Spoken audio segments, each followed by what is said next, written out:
Saya ingin memulai dari tagline besar kami adalah mencerdaskan dan memajukan bangsa.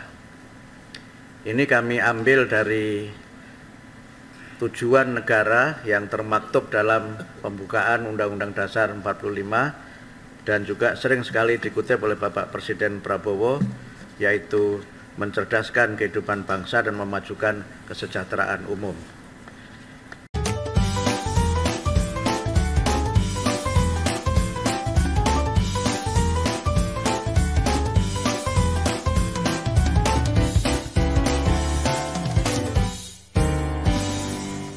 Assalamualaikum warahmatullahi wabarakatuh. Selamat pagi, salam sejahtera buat kita semua. Yang terhormat Ibu Ketua Komisi 10 beserta seluruh jajaran pimpinan dan anggota Komisi 10, Bapak-bapak, para Menteri Kabinet Merah Putih, senior saya Profesor Satrio, juga sahabat saya Pak Dr. Fadlizon dan para wakilnya. Saya ditemani oleh tim dari Kementerian Pendidikan Dasar dan Menengah. Tadi sudah disampaikan oleh Bu Ketua, para eselon 1 dan juga ada eselon 2 dan juga para staf khusus menteri yang juga bersama dengan kami. Kalau diizinkan saya perkenalkan staf khusus menteri yang bersama saya. Ada Pak Dr. Didik Suardi, saya kira Ibu sudah kenal. Kemudian sebelahnya Pak Dr.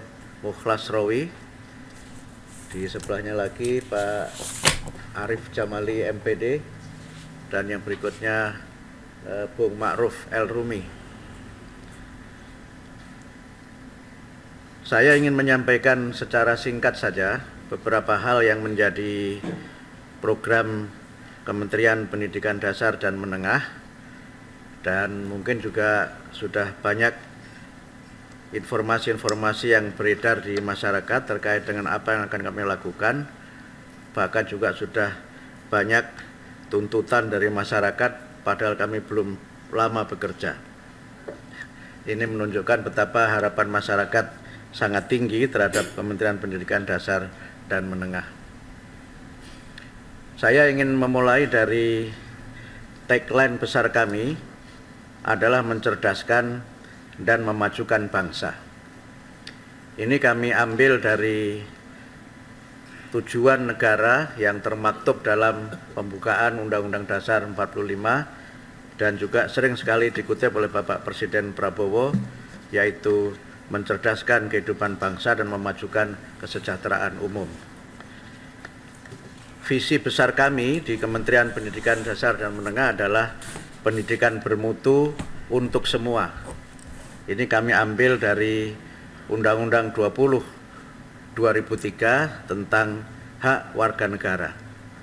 Nah, dalam kami melaksanakan program, ini harus pakai ini ya, mungkin malah lebih lama. Saya mungkin akan langsung saja membacakan karena mungkin juga sudah ada naskahnya di Bapak Ibu sekalian supaya lebih cepat. Landasan kami dalam melaksanakan program ini adalah pembukaan Undang-Undang Dasar 45, kemudian Undang-Undang Dasar 45 pasal 31 ayat 1 tentang setiap warga negara berhak mendapatkan pendidikan, kemudian pasal 31 ayat 3 meningkatkan keimanan dan ketakwaan serta akhlak mulia dalam rangka mencerdaskan kehidupan bangsa, kemudian Undang-Undang 20/2003 tentang sistem pendidikan nasional, pasal 3 menyebutkan pendidikan nasional berfungsi untuk mengembangkan kemampuan dan membentuk watak serta peradaban bangsa yang bermartabat dalam rangka mencerdaskan kehidupan bangsa. Pasal 5 ayat 1 menyebutkan setiap warga negara mempunyai hak yang sama untuk memperoleh pendidikan yang bermutu. Kemudian Undang-Undang 14 tahun 2005 tentang guru dan dosen, di mana pasal 8 menyebutkan guru wajib memiliki kualifikasi akademik, kompetensi, sertifikat pendidik, sehat jasmani dan rohani, serta memiliki kemampuan untuk mewujudkan tujuan pendidikan nasional. Kemudian juga kami kaitkan pelayanan pendidikan untuk semua itu merujuk pada Undang-Undang Nomor 8 tahun 2016 tentang penyandang disabilitas, Perpres 87 2017 tentang penguatan pendidikan karakter dan Undang-Undang Nomor 59 Tahun 2024 tentang RPJPN 2025-2045 dan Astacita Kabinet Merah Putih yang di dalamnya disebutkan memperkuat pembangunan sumber daya manusia, sains, teknologi, pendidikan, kesehatan, prestasi olahraga, kesetaraan gender, serta penguatan peran perempuan, pemuda, dan penyandang disabilitas. Dalam kaitan itu, kami akan melaksanakan program-program yang sesuai dengan visi besar, yaitu pendidikan bermutu untuk semua. Dalam kaitannya dengan pendidikan yang bermutu itu, kami berusaha untuk meningkatkan dan memenuhi sarana dan prasarana yang memadai. Kemudian pendidik dan tenaga kependidikan yang kompeten dan sejahtera, lingkungan sosial budaya yang mendukung, serta pembelajaran adaptif dan bermakna.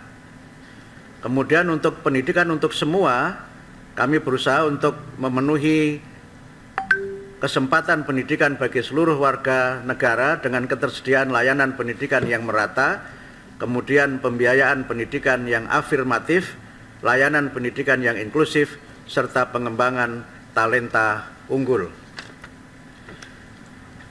Dalam kaitan ini, kita mencoba melihat bagaimana pendidikan bermutu kita kembangkan dan beberapa program prioritas kami akan mencoba untuk pada awal-awal kepemimpinan kami di Kementerian Pendidikan Dasar dan Menengah ada 5 program prioritas. Yang pertama adalah penguatan pendidikan karakter, di mana kami akan melakukan program-program pelatihan, bimbingan konseling, dan pendidikan nilai untuk guru kelas. Kemudian peningkatan kompetensi guru, bimbingan konseling, dan guru agama, penanaman karakter 7 kebiasaan anak Indonesia. Kami sempat memperkenalkan ini di salah satu stasiun televisi anak-anak. Waktu itu saya menyanyi lagu Pelangi-Pelangi, tapi tidak menyanyikan lagu Pelangi di Matamu. Pengangkatan guru BK dan makan siang bergizi. Karena itu Ibu Ketua, kalau kita selesai jam 12, mudah-mudahan juga ada praktek makan siang bergizi di gedung DPR ini. Mudah-mudahan pelaksananya. Kemudian yang kedua, wajib belajar 13 tahun dan pemerataan kesempatan pendidikan.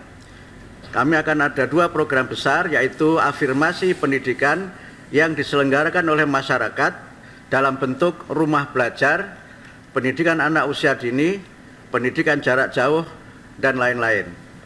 Kemudian kami juga mencoba memfasilitasi relawan mengajar.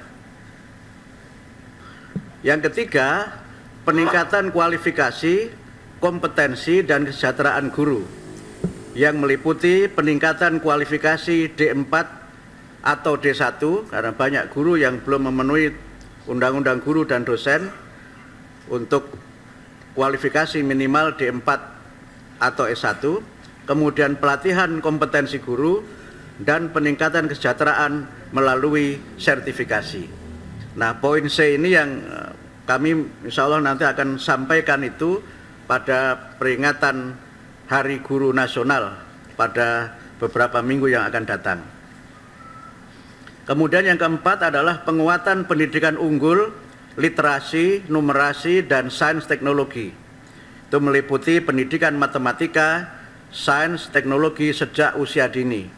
Kami sudah merancang, insya Allah pendidikan matematika itu akan dimulai dari sejak taman kanak-kanak. Dan saya sudah praktekkan bagaimana matematika untuk taman kanak-kanak dalam kunjungan kerja kami yang pertama di Palembang, di sebuah TK yang dikelola oleh Angkatan Udara, dan kami pilih TK Angkatan Udara supaya pendidikan Indonesia terbang tinggi setinggi pesawat kita.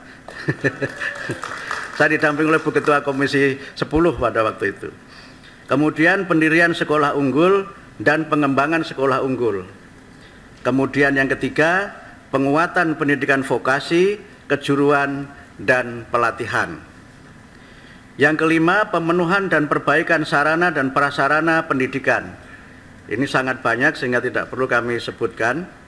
Kemudian yang keenam adalah pembangunan bahasa dan sastra yang meliputi pemartabatan bahasa negara, pelindungan bahasa daerah, penginternasionalan bahasa Indonesia, dan peningkatan literasi. Sekedar informasi bahwa beberapa minggu yang lalu dalam peringatan bahasa 28 Oktober kami menyampaikan program besar yaitu kedaulatan bahasa Indonesia, bangga, kemudian kita mahir dan maju dengan bahasa Indonesia, dan kami memberikan penghargaan untuk pejabat publik yang menggunakan bahasa Indonesia yang baik dan benar, dan alhamdulillah menurut Dewan Juri pemenangnya adalah Ibu Ketua Komisi 10, Ibu Dr. Hetifah. Saya tidak ikut menjadi Dewan Juri karena waktu ada penjurian saya belum jadi menteri. Nah, strategi yang kami coba lakukan adalah bagaimana kita mencoba mengembangkan dan mencapai program serta tujuan itu dengan prinsip partisipasi semesta. Pendidik ini kami juga merujuk kepada Undang-Undang 20/2003 pasal 4 ayat 6 yang di dalamnya disebutkan pendidikan diselenggarakan dengan memberdayakan semua komponen masyarakat melalui peran serta dalam penyelenggaraan dan pengendalian mutu layanan pendidikan. Dalam pelaksanaan partisipasi semesta itu ada 3 pilar penting, yaitu kebaruan yang meliputi upaya-upaya kita mewadahi gagasan kreatif, mempromosikan praktek baik, dan mengutamakan relevansi. Kemudian terkait dengan kemitraan, kami berusaha untuk bermitra dengan dunia usaha dan industri, kemudian juga mitra pembangunan, dan juga kemitraan dengan pemerintah, eksekutif, legislatif, dan yudikatif di semua tingkatan pemerintahan, kemudian juga kemitraan dengan masyarakat, dengan orang tua, ormas penyelenggara pendidikan, dan sebagainya. Kemudian yang ketiga adalah keadilan. Kita berusaha untuk bagaimana ada pembiayaan yang adil, sarana dan prasarana yang setara, tata kelola sumber daya manusia yang berkualitas. Demikian presentasi kami, dan karena di sini ada Ibu Meli Guslo, kami mohon untuk anggaran ini jangan digantung, sebagaimana lagunya beliau, jangan kau gantung cintaku. Terima kasih. Wassalamualaikum warahmatullahi wabarakatuh.